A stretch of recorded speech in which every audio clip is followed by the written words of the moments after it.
What's up, guys? Ernest, Ralph, ER Sports here. And this is the second episode of our very own Fantasy Football Talk. But before we go any further, like I always do, big bro, how you doing? Brother, come on, man. It's fantasy football time, bro. Yeah. It's fucking fantasy It's a football great time. time. It's a great time. Sports keeps the world going round. It's Hell awesome. yeah. You gotta love it. My brother, love coming back with our first episode. Love talking about the free agency pickups, but we like to go forward.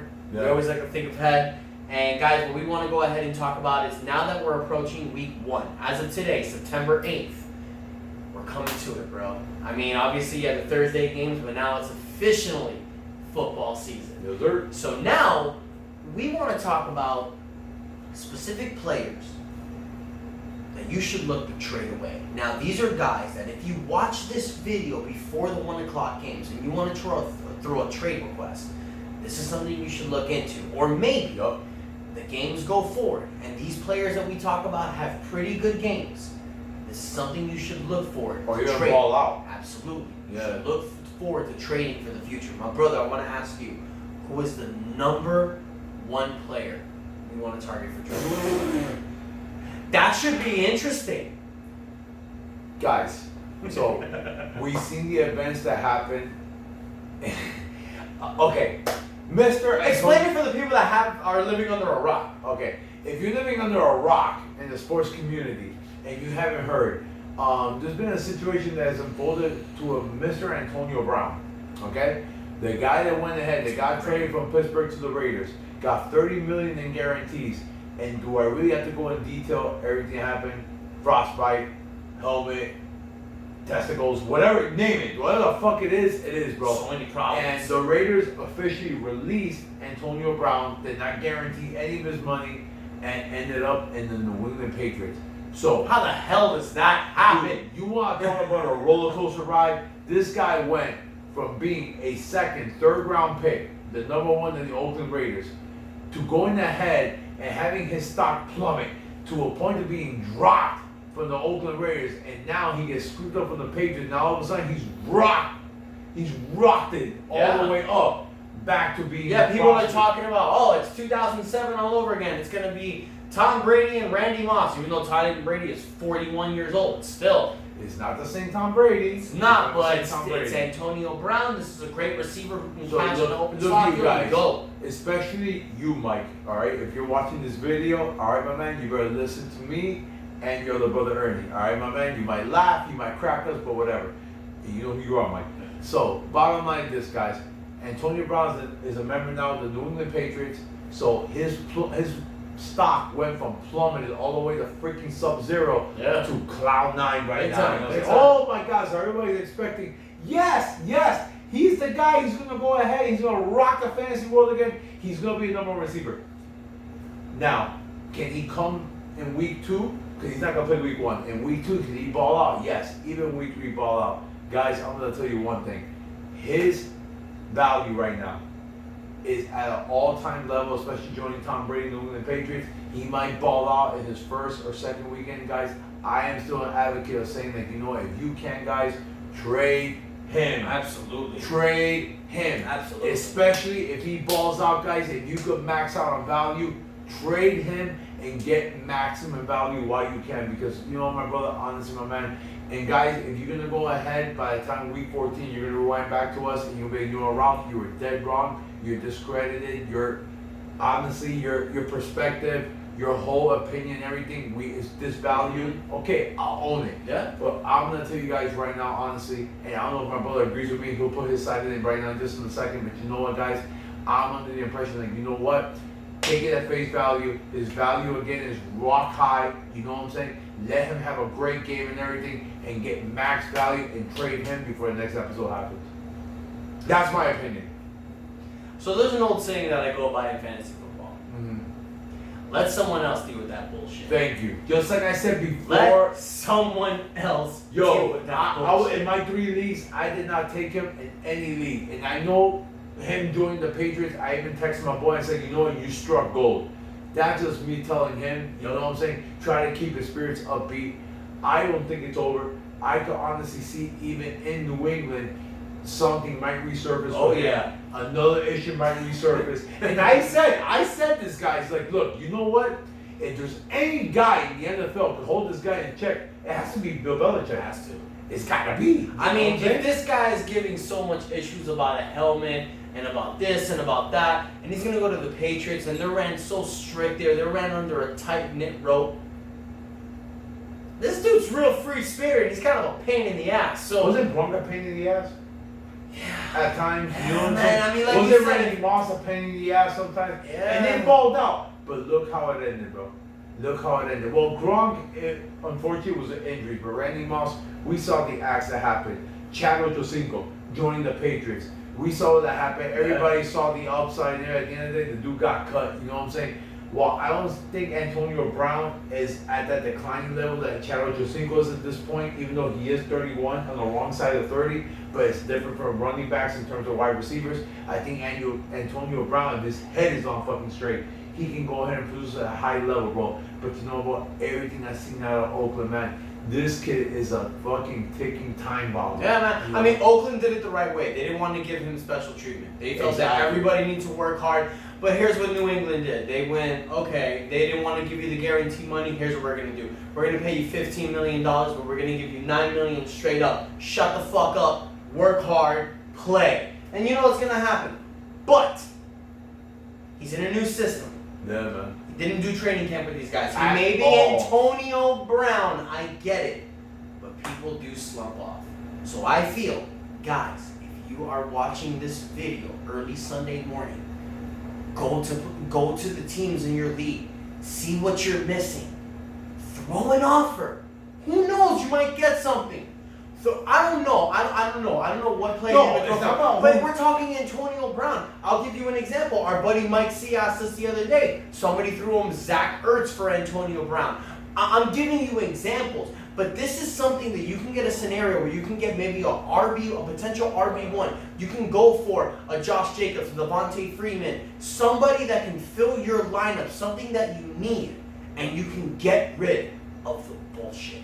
You don't have to worry about any of that. You can have a solid fantasy football team, and that's what you need. You don't need to deal with a player who's so up and down that you have no idea what he's going to be. You need consistency, and you need players that are ready to go. My opinion. No, I'll tell you right now, and I'll add on to that, my man. You know what I'm saying? Right now, Antonio Brown ending up in New England was everybody's going to think, Pittsburgh Antonio Brown is back. You know what I'm saying? He's going to go ahead and produce at that level where he's going to He's going to be stomping 25. people down with his feet again. And you know what, guys? Honestly, man, real talk, I have nothing against Antonio Brown. The league needs Antonio Brown, especially in the fantasy football community, man. He's been the best wide receiver in the ball for the last 5-6 years, bro. And he was always the consensus #1 overall wide receiver. But guys, I've seen enough, not only in Pittsburgh and this year. I honestly don't even think whether Belichick could save this fucking knucklehead. You know what I'm saying? I think the guy's I agree. You know, seriously, he's on a whole nother level. I think the guy needs counseling, he needs therapy. He might even need an exorcism, guys. Alright? So look, real talk. And you know what, guys? You're getting a sneak peek right now because you know what? How many people are watching this video? More than likely, not a lot. Alright, guys?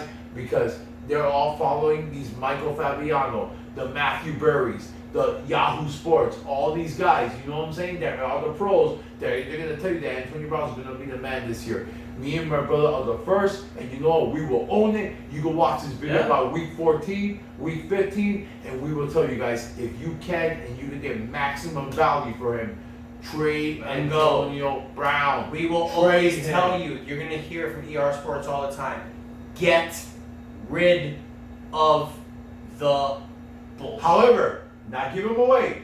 Get maximum value. Maximum value. You can go out there, man, and I'm sure if there's Antonio Brown lovers out there, maybe a guy might come up to you like, you know what, man? Let me get that headache off you. We'll offer you a package of, say, a Kerryon Johnson to go with an Adam Thielen. I'm all over that. Maybe another team will go ahead. You know what, man? I believe in Brown. They're really jizzing all over Brown, and they offer you a Tyreek Hill for Antonio Brown. I'm doing it. Maybe someone else is gonna say all day. Yeah, maybe somebody's gonna say after Montgomery's first game out the gates, you know what I'm saying? Or maybe even somebody who's getting nervous about Devontae Adams. Yeah. And they'll be like, look, you know what? I'll trade you Devontae Adams for Antonio This is Brown. the type of stuff that you guys should be throwing up there. Throw these wild card offers. You never know. Something might stick. So bottom line, guys, is this. We're not telling you to give Antonio Brown away. Hell no, because you know who Antonio Brown still is.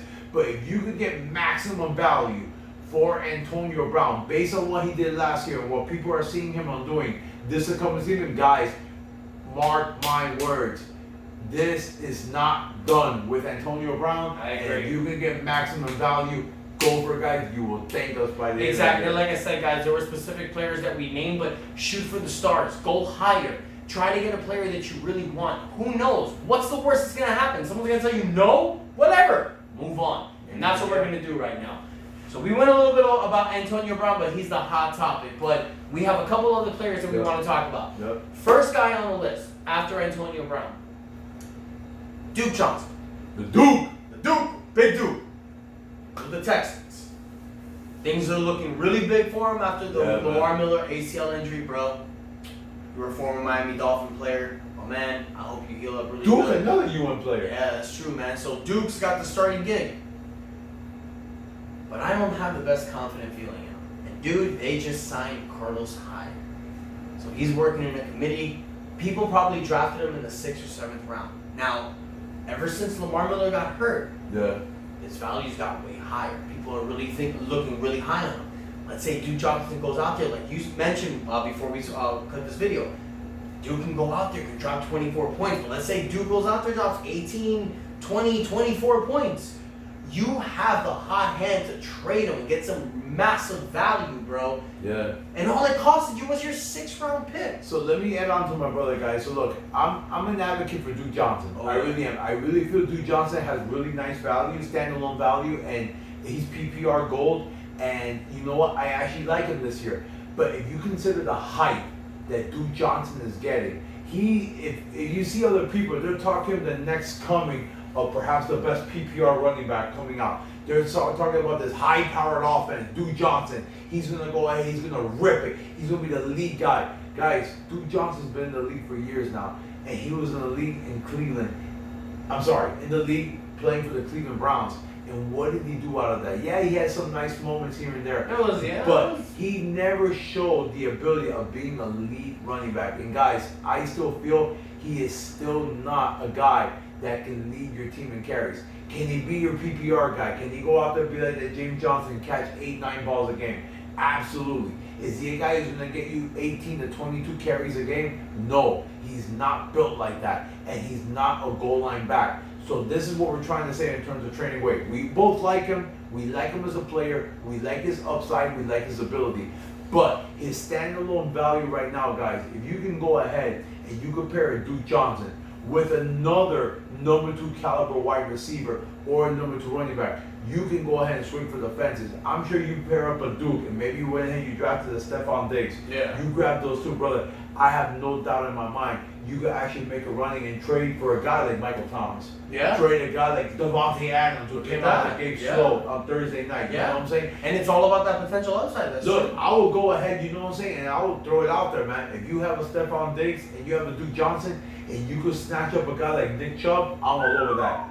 I'm all over that. You know what I'm saying? You could probably go ahead and make a run for a guy like David Johnson in Arizona, who you know is going to be the lead guy all year long. And he's going to be that red zone guy, and he's going to be a PPR guy. And like I said, guys, again, a moment ago, I do like Duke Johnson. I just think his hype is being completely overvalued. He is not a true workhorse back. Yeah, I agree. He's never been that in his whole career, all right, in Cleveland. Even last year with Baker, with his up-and-comings, with having the most touchdowns as a rookie and everything. What did Duke do last year? You know what I'm saying? And I mean, I know he's a great PPR player.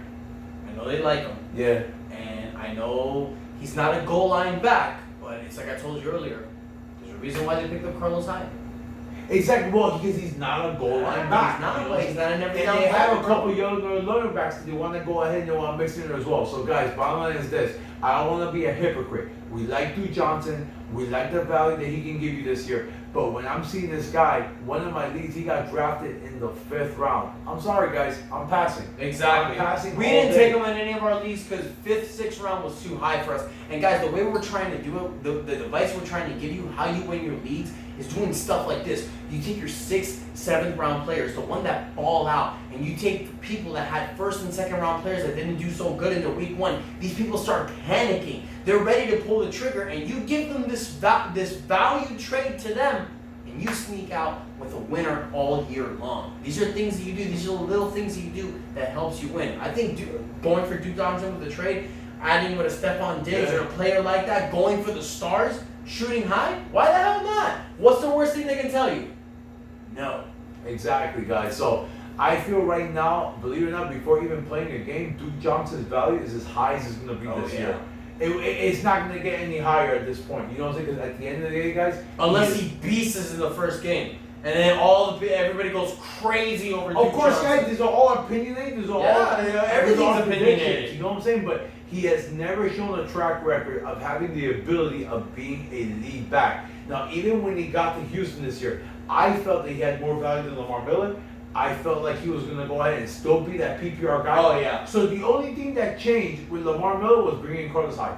Carlos Hyde is going to be that short yardage back, and Duke Johnson's going to go ahead and do his thing. It's potential that Carlos Hyde's going to vulture a couple of touchdowns away from Duke. So that's going to drop his value a little bit. So it's good. It's a good idea to try to trade him now because you don't want to, like we say, deal with bullshit. You don't want to deal with committees. You don't want to deal with stuff like that. Well, Duke doesn't have a lot of bullshit like the last person that we were talking about. You don't want to deal with that kind of shit. I still think he's going to have standalone value. I'm not saying give him away, guys. Look what I'm telling you. I'm telling you to package him and aim high, Willis. Aim high.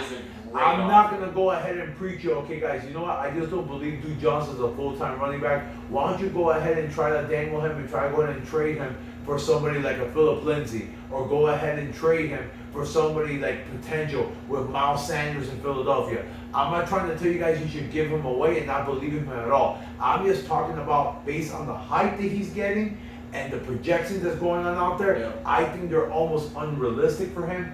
I really like Duke Johnson in terms of a guy. He's going to be a great flex this year. All right, a guy even in plug and plays you can play him as your running back too. But consistently all year to produce at a consistent level as a full-time back, I don't see it, man. I agree. Next guy that I want to go ahead and talk about a little bit, Joe Mixon. Okay. Joe Mixon, averagely, was picked up, depending on how many teams you play with, whether it's 10, 12, 14. This guy could have been taken at the end of the first round, top to middle of the second round. Yep. He's going into a system where it's one of the shittiest O-lines in the NFL. He's got Andy Dalton back, but A.J. Green is out for the first couple of weeks. So, I mean, all the attention's going to be focused on him. They have Tyler Boyd. I just don't see any receivers breaking out. All the focus is going to be put on him. Now, he's an extremely talented player. Yeah, sure is, yeah. But here's what I would say. If you have an opportunity to package him for someone smaller in your roster, go after a James Conner. Try to get a David Johnson. Something like that. Obviously, you're not going to get Zeke or anything like that. But, you know, you go for someone like that. That's what you want to try to do because you don't want to deal with that type of stuff. Joe Mixon, I feel, is going to have his games up and down. They still have Giovanni Bernard. They're still going to throw it to him. Well, they signed to an extension, by the way. Exactly. So if they sign him, that means they're going to use him. Yeah. And this guy is a really good pass-catching running back. So that means it's going to affect Joe Mixon just a little bit. It's not the most durable running back. He's had suffered his injuries in the past.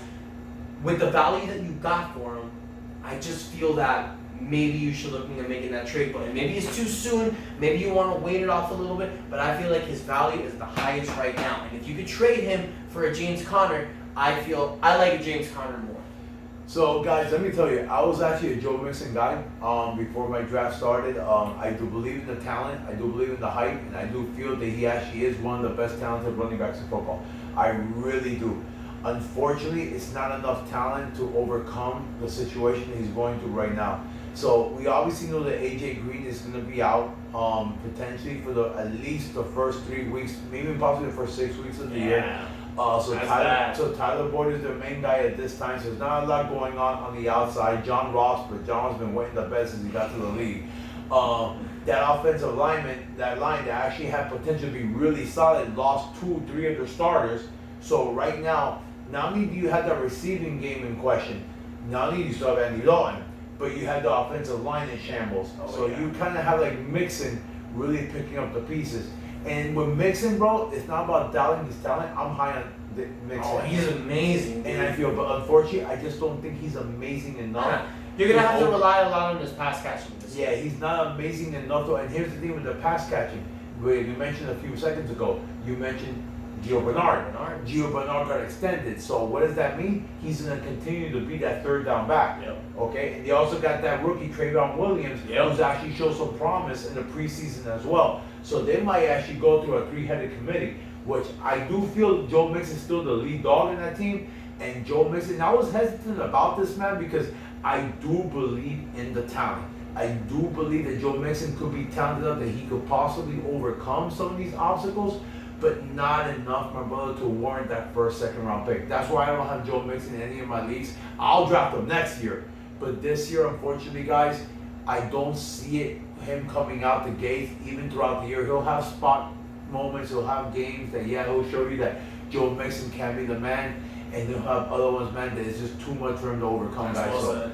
So I'll be serious, guys. If you can go ahead and get a nice package to go along with Joe Mixon, if maybe possibly you're hurting, maybe it's possible that, you know what, because you went running back heavy or receiver heavy at the top of the draft, maybe you find yourself in a situation where you say that, you know what, maybe I could afford to trade a Joe Mixon, and maybe you could target a tight end. Yeah. Maybe somebody who drafted a guy like Zach Ertz or drafted George Kittle and maybe took a hit at running back, you might say, you know what, I went robust running back, and you know what, I could definitely afford to trade a guy like Joe Mixon because maybe, for example, I still have a guy like Josh Jacobs. I have a guy like Leonard Fournette that I went ahead and took a chance on, you know what I'm saying? And I can go ahead and roll with those guys, trade a Joe Mixon, get a top quality tight end, and it'll better complete your team.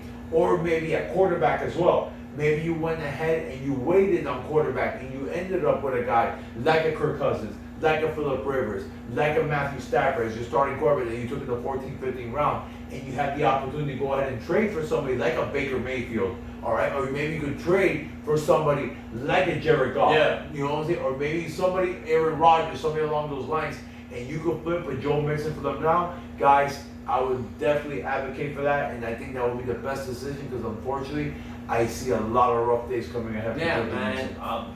That's well said. I really can't put anything on top of that. It's well said about Joe Mixon. I mean, we feel the same way. Yeah. There's one more guy I want to mention, bro. Yes. I love this guy. Yes. But honestly, man, I think people should look to start trading him. Todd Gurley. Todd Gurley last year was the #1 ranked running back. He's gone through a lot of injuries. He has arthritis in his knee. Things are not going well for him. I still feel like he's going to put up potential big numbers in the first half of the season. So I feel if I have Todd Gurley right now, I'm going to wait to see what he does in week 1. If he shits the bed in week 1, I'm stuck with him. I'm going to ride with him. Let's see what happens. But if he balls, if he goes for 12 carries, 95 yards, and a touchdown, I'm going to throw an offer tomorrow, and I'm going to try to get Devontae Adams. I'm going to try to get Nuke, David Johnson. I'm going to throw for Zeke. I'm going to do whatever I can to get the best value player that I can to get rid of that possible headache for the year. All right, so guys, before we get about possible headache, let's talk about Todd Gurley, my man. He's the man. Todd Gurley. He's the man, you know. But we saw the end of it the way it happened, and we already had the medical reports. The kid is 25 and already has arthritis in his knees. So that sucks. It does suck because I'm a fan of NFL. I'm a fan of fantasy football, and I love Todd Gurley. I think all of you will love to watch Todd Gurley play. So this is my take on Todd Gurley. By all accounts, he's looked good in the preseason, damn good in the preseason, and looks mad healthy. Yep. I think the Rams are thinking long picture. I think they saw all the work they put on Todd Gurley last year. Gurley has nothing to lose. He already got guaranteed money. He's now officially the second highest paid running back in football. Man. He's got by a few couple dollars behind Zeke, but he's taken care of. He is good. And I think with the Rams, the simple fact they want to do is they made a big investment in Todd Gurley. They're going to take care of that investment. And they saw what it cost them, bro. Last year, Todd Gurley went ham, bro. Yeah. But at the end of the year, look what happened, and look what happened to him in the Super Bowl. if Todd Gurley was anywhere near reminiscent what Todd Gurley was early in the year, I believe they would have been the Patriots. They won that Super Bowl last year. I agree. So I think the Rams are going to learn from their mistakes, guys, and they're going to go ahead and they're going to manage Todd Gurley. Maybe not so much like a veteran. The kid's only fucking 25 years old. I mean, come on, bro. But they're going to go ahead and they're going to manage this time. I can see Todd Gurley come out and say, you know what, week 1, he was the guy. We knew it all along. 22 carries, a $140 and a touchdown. Yes, that's Todd Gurley. Week 2, 95, 2 scores, 5 cat. Hell yeah. Week 3, rest. Week 4, 22 carries, a $140, bro. Again, bro. Hell yeah. Week 5, 12, 13 carries, not playing the second half. Week 5, rest. Yo. Guys, you see where I'm going with this? I don't think there's any chance in hell, Vinny McMahon, that he plays 16 games this year. My projection is, my brother, that you know what? I think realistically he'll end up playing 12, if you're lucky, 13 games this year. And depending how the season goes for the Rams, if it goes anything like last year, don't be surprised if he plays a full 10, 11 games, man. Because I think they're going to manage him. They're going to go ahead and see him through, feel him through the games. And they want to keep him as fresh as possible. Now, if you guys play FanDuel in the playoffs, NFL playoffs, he won't be a beast. But regular season, guys, it's really going to be hit or miss, my man. And especially if he comes out strong, super strong in week 1 and week 2, I'm looking to trade him as soon as I can. Exactly, and guys, that's what you want to try to stay away from. I mean, he can potentially break out and be a beast, but in your fantasy football team, injuries are something that's very important you want to stay away from, and potential injuries as well. You want guys that have fresh legs, guys that are young, guys that are not changing teams all the time. You want consistency. You want guys that are not up and down. And by trading these players that we've talked about, that's what that's going to get you. You want to take guys that you drafted early and draft them for guys that are even higher potentially, or you want to take guys that you drafted in the mid rounds that ball down in week 1 and see if you can shoot for the stars and get somebody that's high. You know, this is what's going to win you your fantasy football championship. Like my brother said earlier, drafting doesn't win you your leagues. It's all about the now. It's all about going week by week, staying on that waiver wire, winning on all of your trades, doing all the potential little things to help win your fantasy football championship. But no need to fear, because that's what ER Sports is here for. We're here to help you guys. We're going to take you week by week. We're going to plug the waiver wires. We're going to do the starts and sits. We're going to cover every single detail that's going on throughout the fantasy football season. We're going to be here to not only help you, but also help ourselves win our fantasy football championships. So guys, we want to thank you so much for your time. We went over the tradeaways. We're going to be cutting some more videos soon about the fantasy football. But before I sign out, I want to ask my brother, you got anything to add? My brother, I'm just ready for football, bro. Oh man, today is the day. Lordy Lord, let's go 1-0. Guys, we want to thank you for your time. Help us support the ER Sports Squad page by doing what? Subscribe, brother. Subscribe. Hit that like button. Comment. Let us know what you think. Ask us for advice. Let us know what's going on. Let us know ideas that you have for the page. But we said it before, but we're going to say it one more time. What should you do, big bro? Hi, subscribe, right? What? Nigga, I said subscribe, bro. Let's do the Hulkamania. Subscribe! Guys, hit that subscribe button. Until next time, Wolfpack out. That's enough said.